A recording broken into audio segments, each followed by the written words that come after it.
आणि आता पाहूयात सविस्तर विशेष। महाराष्ट्रामधील राजकारण काही वेगळे आहे।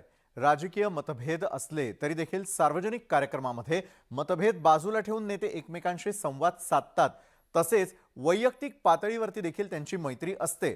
पण औरंगाबादमध्ये प्रजासत्ताक दिनाच्या कार्यक्रमामध्ये शिवसेना उद्धव बाळासाहेब ठाकरे आणि बाळासाहेबांची शिवसेना या दोन्ही पक्षामधील नेत्यांमध्ये आधी अबोला आणि मग आरोप प्रत्यारोपांचं नाट्य रंगल्याचं पाहायला मिळालं।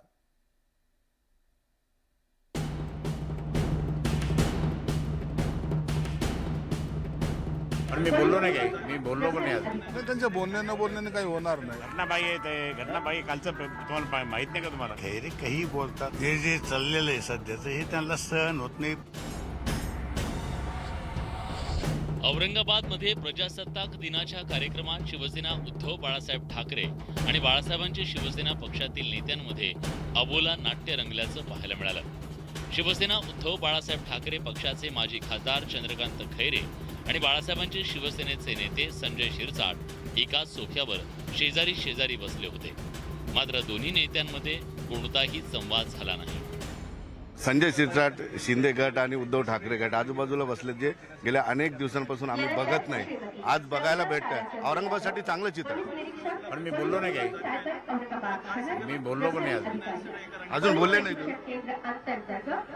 भुमरे साहेबांना चला उठून उभे राहिले तुम्ही, भुमरे साहेब आले नाही। मी असं इकडे जाऊन करत होतो, त्यांनी तुमच्याकडे बघितलं। मी असं इकडे नाही। आणि मी आता परत येते तर मी मागे चालले जाईल। मी चंद्रकांत खैरेंच्या या टीकेवरून दोन्ही पक्षातील नेत्यांची मनही दुरावली असल्याचं आता लपून राहिलं नाही। प्रसंग कोणताही असो, एकमेकांचा राजकीय विरोध कायम असल्याचं यातून पाहायला मिळतंय। खैरेच्या मनात कटुता अजून आहे, ते म्हणतात मी बोललोच नाही। त्यांचा स्वभाव तसाच आहे, तर तसेच बोलणार ना। ते मनाने चांगले, मनाने चांगले नसल्यामुळे तर असे बोलतात। मनाने चांगले नाहीये, त्यांना काही त्याचं काही घेणं नाही। 24 तास डोक्यात राजकारणाचा किडा असला ना तर माणूस असा बोलतो। अबोला नाट्यानं सुरुवात झाली खरी, पण त्यानंतर रंगला आरोप प्रत्यारोपांचा सामना। पालकमंत्री संदीपान भुमरे हे भाषण संपवून प्रथेप्रमाणे उपस्थित मान्यवरांना शुभेच्छा देण्यासाठी आले, तेव्हा चंद्रकांत खैरेने तिथून काढता पाय घेतला। पालकमंत्री शुभेच्छा द्यायला येऊ लागले खैरे साहेब। घटनाबाई आहे ते, घटनाबाई कालचं तुम्हाला माहित नाही का तुम्हाला? कालच्या याच्यात आलं ना आता ते शुभेच्छा द्यायला येतात प्रोटोकॉलनुसार, तुम्ही चाललाय उठून। त्यांचे काय प्रोटोकॉल कसला? चंद्रकांत खैरेंनी पालकमंत्र्यांवर सुद्धा टीकास्त्र डागलं, तर संदीपान भुमरेने खैरेंवर पलटवार केला नाही तरच नबल। सुप्रीम कोर्टने म्हणून आम्हाला ठरायला घटनाबाई वगैरे काय, पण मला सांगायचं की खैरे काय बोलतात त्याच्याकडे जास्त लक्ष देऊ जाऊ नका। खैरे म्हणजे खैरेला कुठलाही अधिकार नाही बोलायचा, काही नाही, तरी खैरे साहेब आपलं कुठलं तरी काहीतरी बोलून जातात। एकीकडे या दोन्ही बाजूंच्या नेत्यांमध्ये आधी अबोला आणि मग आरोप प्रत्यारोपांचा सामना रंगल्याचं पाहायला मिळालं, तर दुसरीकडे एमआयएमचे खासदार इम्तियाज जलील यांनी सामंजस्याची भूमिका घेतली। काही नेते अवघडल्यासारखे बसलेले आहे, पण कमीत कमी तर बसले तर सही। नाही तर आपला एकमेकांना जे बघणारे नाही होते, आज कमीत कमी ते एक शेजारी बसले तर सही।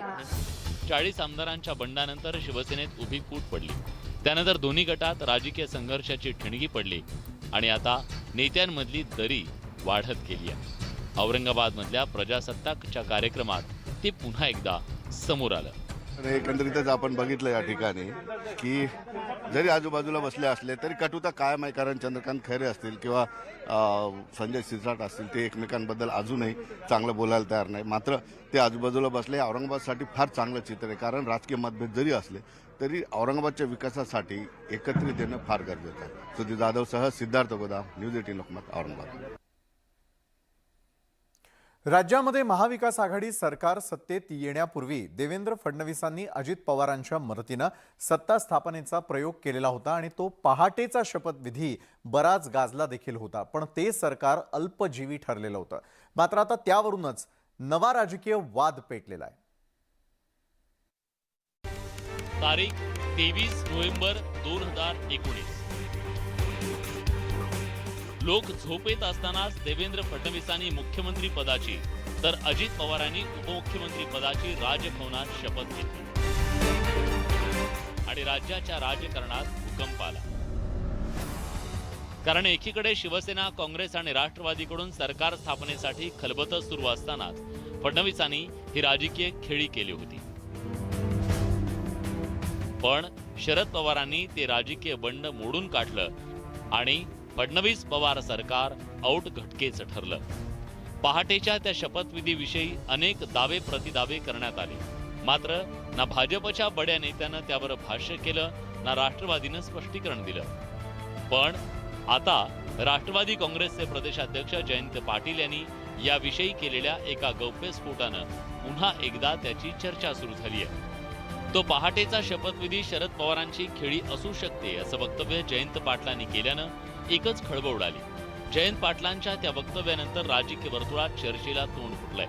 सत्ताधारी बाळासाहेबांची शिवसेना पक्षानं राष्ट्रवादी काँग्रेसचे अध्यक्ष शरद पवार यांच्यावर जोरदार टीका केली आहे. पवार साहेब काय करू शकतात याची कल्पना नाही. कदाचित हे केलं पण असेल शिवसेनेला प्रेशर देण्याकरता, शिवसेनेकडनं महत्वाची खाती काढून घेण्याकरता या गोष्टी केल्या असेल. मला असं वाटतं जुन्या गोष्टी उखरून काढून वातावरण कलुषित करण्याच्या कार्यक्रमामध्ये जयंत पाटलांची सहभागिता दिसते.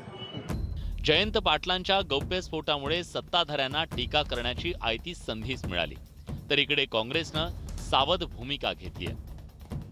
राष्ट्रवादींनी काल दिलेली प्रतिक्रिया त्यांच्या प्रदेशाध्यक्षांनी, याच्यावर मला जायचं नाही. या काँग्रेसची भूमिका स्पष्ट आहे. जनतेचे प्रश्न आमच्यासाठी महत्त्वाचे आहे. कोणाची खेळी काय आहे, राजकीय काय खेळी खेळतात, तो त्यांचा लकलाभ आहे. आम्हाला त्याच्यामध्ये पडायचं नाही. विरोधकांनी टीकेची झोड उठवल्यानंतर जयंत पाटलांनी आपल्या वक्तव्यावर सारवासारव केली आहे. आपल्या वक्तव्याचा चुकीचा अर्थ काढल्याचं स्पष्टीकरण त्यांनी दिलंय. पहाटेचा शपथविधी, या शपथविधीच्या मुळे काय झाले फायदे, तर राष्ट्रपती राजवट काढण्यासाठी त्याची डायरेक्टली इनडायरेक्टली मदत झाली, एवढाच त्याचा फायदा. त्याच्यात तो कोणी जाणीवपूर्वक केला असं म्हणण्याचा माझा हेतू नाही, पण त्याचा फायदा तसा झाला हे आपल्याला सगळ्यांनाच माहिती आहे. 2019च्या विधानसभा निवडणुकीनंतर बरंच राजकारण झालं. एकीकडे शिवसेनेनं दोन्ही काँग्रेसच्या मदतीनं सत्ता स्थापनेसाठी जुळवाजुळव सुरू केली होती, तर दुसरीकडे राज्यपालांनी राष्ट्रपती राजवट लागू केली होती. पण पहाटेच्या शपथविधीच्या काही तास आधी म्हणजेच मध्यरात्री राज्यपालांनी राष्ट्रपती राजवट रद्द करण्याची शिफारस राष्ट्रपतींकडे केली.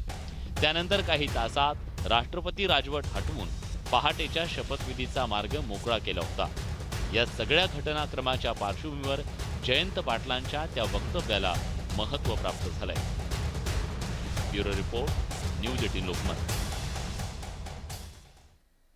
शिवसेनेमधील बंडानंतर राज्यामध्ये सत्तांतर झालं आणि त्या बंडाविषयी अनेक दावे प्रतिदावे देखील केले जात आहेत.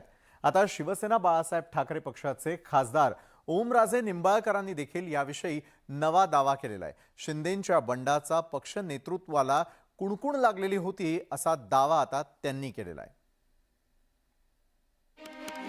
तारीख 21 जून 2022.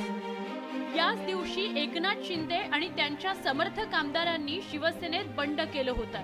त्यानंतर तत्कालीन ठाकरे सरकारचं काउंटडाऊन सुरू झालं होतं. राज्यसभा आणि विधान परिषदेच्या निवडणुकीनंतर एकनाथ शिंदे हे आपल्या समर्थक आमदारांसह गुपचूप सुरतला रवाना झाले.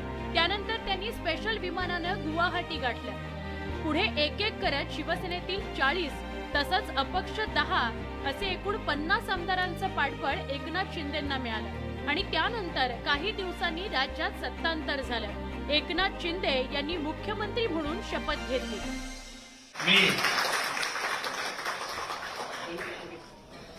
एकनाथ संभाजी शिंदे ईश्वर साक्ष शपथ घेतो की शिवसेनेतील त्या बंडाची शिवसेना नेत्यांना आधीच कुणकुण लागल्याचा दावा शिवसेना खासदार ओमराजे निंबाळकर यांनी केलाय. फार पूर्वीपासून या गोष्टीची कुणकुण सगळ्याला होती. काय हालचाली चालल्या त्याच्याबद्दल आम्हालाही दिसत होतं, कळत होतं. हे सगळं चाललेलं साहेब मला सांगत होते. मला फोनवर कंटिन्यू व्हॉट्सअपला त्यांचे मेसेज होते. कारण एका बाजूला इकडचे आता ते मंत्री आणि दुसरे आमदार उपर घेते. तिसऱ्यावर मला शब्द यायला लागली, म्हणलं काय भानगड चालू आहे. त्यांनी मला अतिशय स्पष्टपणे सांगितलं होतं, पण त्यांनाही काही जाणीव नव्हती किंवा हे काय चाललंय. ओमराजे निंबाळकरांच्या या दाव्यानंतर बाळासाहेबांची शिवसेनेनं प्रतिदावा केलाय. तसंच ओमराजे निंबाळकरही शिंदे बंडखोरीच्या तयारीत होते असा टोला बाळासाहेबांची शिवसेनेच्या नेत्यांनी लगावलाय. ओमराजे निंबाळकर आधी कुठल्या पक्षात होते, किती पक्ष बदलले, हा प्रश्न पहिलं त्यांना विचारा. की ह्या लोकांनी काल आलेले पक्षामध्ये खासदारकी मिळवण्याकरता, आमदार खासदार होण्याकरता यांनी शिवसैनिक म्हणून काम केलंय का हो? त्या विभागामध्ये शिवसेना वाढवण्याकरता यांचं योगदान काय? यांनी काय एकनाथ शिंदे साहेबांबद्दल बोलावं? अहो हे सुद्धा आले असते, हे पण लाईनीत आहेत. शिवसेनेतील बंडाविषयी शिंदे समर्थकांकडून विविध दावे करण्यात आले होते. उद्धव ठाकरे आमदारांना भेटत नसल्याचं बंडामागील कारण सांगण्यात आलं होतं. त्यानंतर राष्ट्रवादी काँग्रेसकडून शिवसेनेच्या आमदारांची कोंडी करण्याचा प्रयत्न केल्याचा दावा शिंदे गटाकडून करण्यात आला होता. मग शिवसेना प्रमुखांच्या हिंदुत्वासाठी उठाव केल्याचं बंडखोरांकडून सांगण्यात आलं. त्यावरून बरंच राजकारणही रंगलं होतं. आता ओमराजेंच्या दाव्यामुळे नवा राजकीय कलगीतुरा रंगलाय. Bureau report, news 18 Lokmat. नांदेडमधील बांधकाम व्यावसायिक संजय बियाणी यांच्या हत्याकांडामधील प्रमुख शूटर दीपक रांगा याला आता राष्ट्रीय तपास यंत्रणेनं अटक केलेली आहे. या अटकेमुळे बियाणी हत्याकांडामध्ये नेमके कोण कोण होते याची माहिती मिळणार आहे. बिल्डर संजय बियाणींचा मारेकरी सापडला. दीपक रागाला नेपाळ बॉर्डरवर पकडलं. बियाणींच्या हत्येची सुपारी देणारे सापडणार.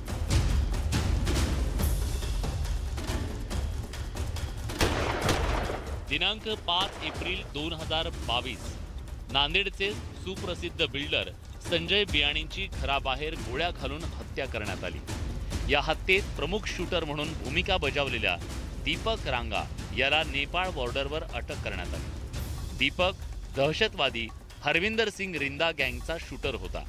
त्याच्या अटकेनं या हत्याकांडाचा उलगडा व्हायला मदत होणार आहे.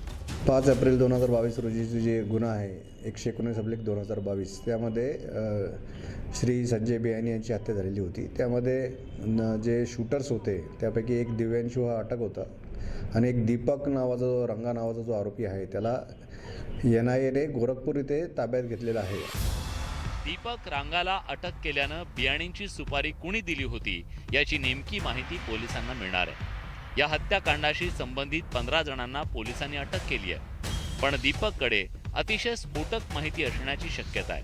त्यामुळे नांदेड पोलीस त्याचा ताबा घेणार आहेत. काही व्यक्तींनी त्यांना सुपारी दिल्यामुळे त्यांनी फायरिंग केल्याचा त्याचा रोल आहे. आपण नांदेड पोलिसांचा ताबा वगैरे घेणार आहोत?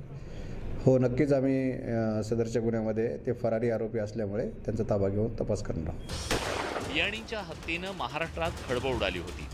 त्यांच्या हत्येला राजकीय किनार असल्याची चर्चा होती. दीपकच्या अटकेनं बियाणींच्या हत्येचा गुंता सुटण्याची शक्यता आहे. दीपक रांगा हा केंद्रीय तपास यंत्रणांच्या टार्गेटवरती होता. त्याच्या अटकेनंतर संजय बियाणी प्रकरणातील आणखीन काही धागेदोरे पोलिसांच्या हाती लागतील. शिवाय अनेक दहशतवादी कारवायांचा देखील उलगडा होणार आहे. मुजीब शेख, न्यूज 18 लोकमत, नांदेड. जालन्यामधील एका भाविकानं पंढरपूरच्या विठुरायाला 2 कोटींचे सोन्याचे दागिने दान केलेले आहेत. सोन्याचे 2 मुकुट, सोन्याच्या बांगड्या असे दागिने या भाविकानं विठुराया चरणी अर्पण केलेले आहेत. आणि या भाविकानं आज विठुरायासाठी रेशमी वस्त्राचा पोशाख देखील भेट दिला. हे गेल्या 50 वर्षातील विठुरायाच्या चरणी सर्वात मोठं दान असल्याचं बोललं जात आहे. विठू माऊलीला 2 कोटींच्या दागिन्यांची भेट. विवाह सोहळ्यात माऊलीला सोनेरी साज. गोरगरिबांच्या देवाला सोन्याची झळाळी. महाराष्ट्राचं आराध्य दैवत असलेल्या विठू माऊलीचा यंदाचा विवाह सोहळा खास असाच झाला. याला कारण ठरलंय एका भक्तानं दिलेली लग्नाची भेट. जालन्याच्या एका भक्तानं तब्बल 2 कोटीचे सोन्याचे दागिने माऊलीला भेट दिलेत. सोन्याचे 2 मुकुट, मोत्याचे हार, कोल्हापुरी साज, पाटल्या, बांगड्या, चांदीची समई, चांदीची ताटवाटी, चांदीचा आरसा आणि रेशमी वस्त्र अशा वस्तूंचा यात समावेश आहे. गेल्या 50 वर्षात पहिल्यांदाच विठू माऊलीला एवढी मोठी भेट मिळाली आहे. माऊलीच्या विवाह सोहळ्यात या दागिन्यांनी लग्नाची शोभा वाढवली. सोन्याचे दोन्हीकडे मुकुट आलेले आहेत. तिथून मोत्या हार आले आहेत. कोल्हापुरी साज आहे, पाटले आहेत, बांगडे आहेत, समय आहे आणि चांदीचे वेगवेगळ्या प्रकारचे तिथं दागिने आलेले आहेत. जवळपास आता मूल्यांकन केल्यानं समजेल आम्हाला की नक्की किंमत किती आहे. तरी अंदाजे माझ्या मताने एक 1.25-2 कोटीच्या आसपास तरी नक्की असावी. माऊली चरणी सोन्याची भेट देणाऱ्या भक्तानं स्वतःचं नाव जाहीर केलेलं नाही, पण माऊली चरणी दिलेली ही भेट चर्चेचा विषय ठरली आहे. पंढरपूरहून Virendrasinh उत्पातसह bureau report, news 18 Lokmat.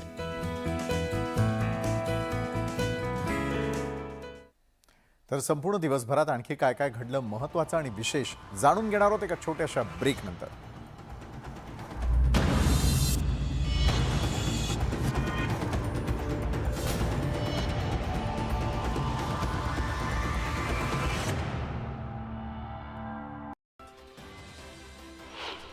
Star अभिनेता व्यंकटेशचा 75वा चित्रपट सैंधवमध्ये बॉलिवूड अभिनेता नवाजुद्दीन सिद्दीकी महत्त्वपूर्ण भूमिकेत दिसून येणार आहे. फेब्रुवारीमध्ये नवाजुद्दीनच्या शूटिंगला सुरुवात होईल, तर या सिनेमाचं दिग्दर्शन शैलेश कोलानी करणार आहेत.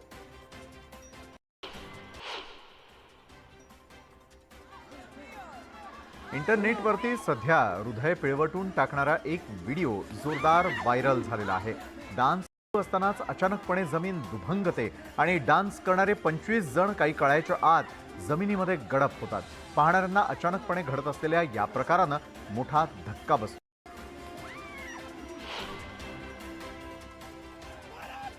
मित्राच्या लग्नामध्ये एका मित्रानं घोषणाबाजी करून सर्वांनाच आश्चर्यचकित केलेलं आहे. मित्रानं लग्न सोहळा सुरू असताना भारत माता की जय, जवाहरलाल नेहरू की जय, महात्मा गांधी की जय आणि सुभाषचंद्र बोस की जय अशी घोषणाबाजी सुरू केली. हा व्हिडिओ इंटरनेटवर तुफान व्हायरल झालेला आहे.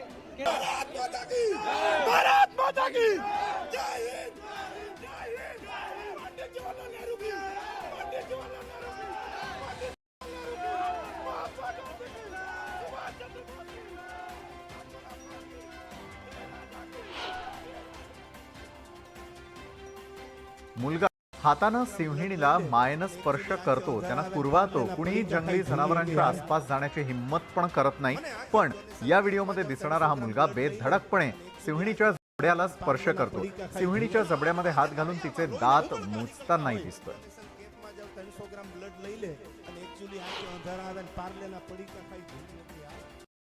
उत्तर प्रदेशच्या अलीगडमधील एका व्हायरल व्हिडिओनं मात्र आता खळबळ माजवलेली आहे. नवीन राजेंद्र नगरमधील एका सीसीटीव्ही फुटेजमध्ये कथित भूत कैद झाल्याचं बोललं जात आहे.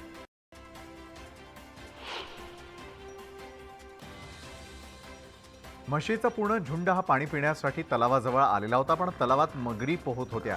मगरीनं संधी मिळताच म्हशीवरती हल्ला केला.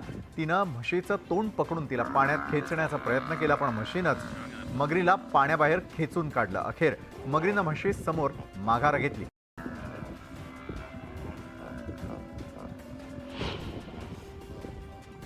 बेंगळुरूच्या रस्त्यावरती पळणाऱ्या या अजब गाडीचा व्हिडिओ सध्या इंटरनेटवरती व्हायरल होतोय. या गाडीला वेलो मोबाईल किंवा ह्युमन पॉवर्ड व्हेकल असं म्हणतात, म्हणजे माणसाच्या शक्तीवरती चालणारी गाडी. या गाडीमध्ये आतमध्ये इंजिन नाहीये.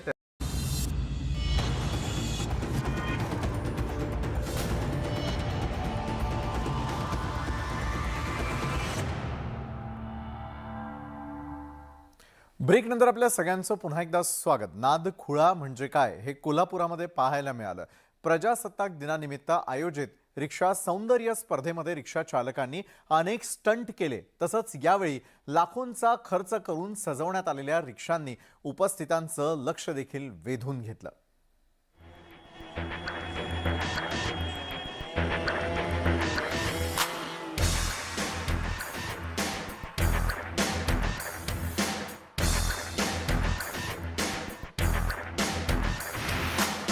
कोल्हापूरच्या शिवाजी महाराज चौकात गुरुवारी रिक्षा चालकांचा जलवा पाहायला मिळाला. कुणी रिव्हर्स गिअरमध्ये रिक्षा पळवली,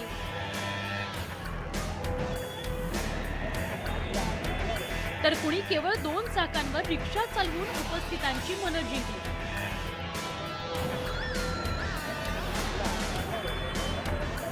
निमित्त होतं रिक्षा सौंदर्य स्पर्धेचं. रिक्षा चालकांच्या या कसरती पाहण्याकरता शौकीन कोल्हापूरकरांनी मोठी गर्दी केली होती.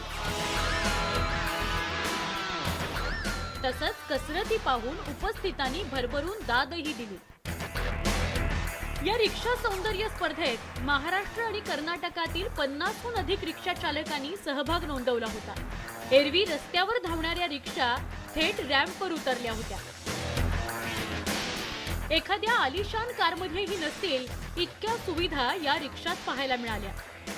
प्रवाशांच्या सोयीकरता पाण्याची बाटली, cold drink, paper, wifi, LED screen इतकंच काय, पण AC, दर्जेदार कुशन्स, अंतर्गत लाईट्स पाहून प्रवाशांना वेगळी अनुभूती आली नसेल तरच नवल.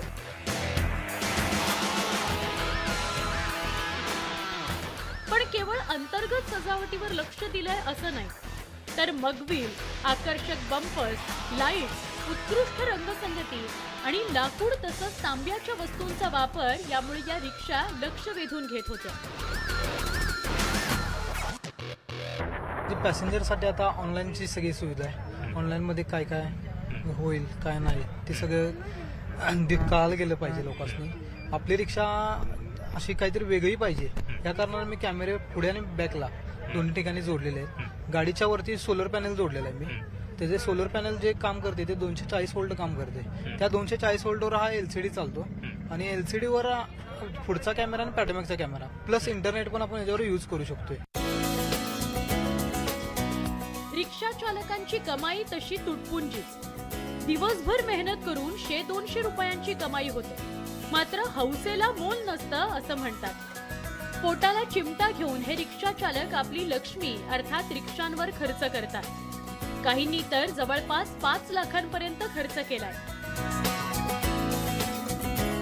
महाराष्ट्रातल्या रिक्षा चालकांना चालना मिळावी, रिक्षा चांगल्या राहाव्या, रिक्षा चालक आमचे प्रामाणिक राहावे या उद्देशानं आम्ही गेले 22 वर्षे रिक्षा घेतोय, रिक्षा स्पर्धा घेतोय. रिक्षा स्पर्धक म्हणजे स्वतःच्या मुलाला जपत नाहीत, एवढी स्वतःची रिक्षा आमची रिक्षा चालक जपतात.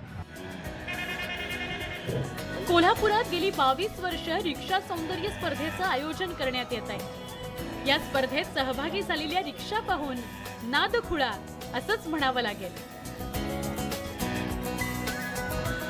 कोल्हापूरहून ज्ञानेश्वर साळोखेसह ब्युरो रिपोर्ट, न्यूज 18 लोकमत.